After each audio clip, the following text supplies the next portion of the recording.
Un premier roman empreint d'une maturité incroyable, au titre insondable et immensément poétique.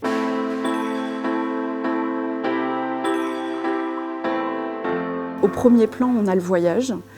J'ai adoré voyager de la Roumanie au Congo en suivant cette héroïne qui recherche son père et qui cherche à vraiment éclairer le mystère de son origine. Et en filigrane, le roman vient brasser de nombreuses questions, la question du racisme, des totalitarismes, des indépendances africaines et des grandes luttes pour la liberté. Et j'ai adoré voir la jeunesse engagée racontée par Annie Lulu dans ce premier roman.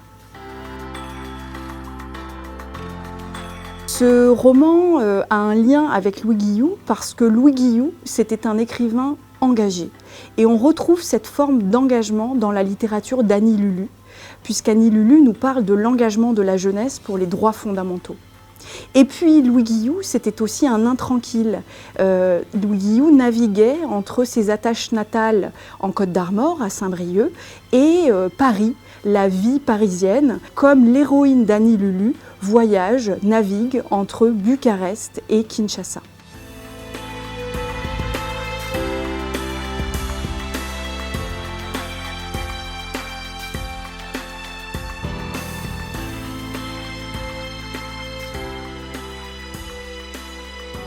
Page 19.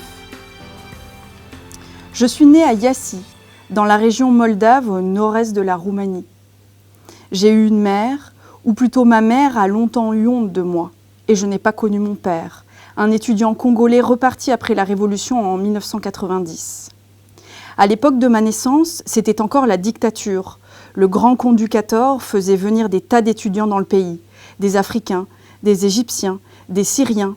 Ils venaient apprendre le communisme pour retourner ensuite essayer d'en faire quelque chose de potable chez eux, devenir l'avant-garde éclairée du prolétariat international, les cerveaux de l'égalité mondiale.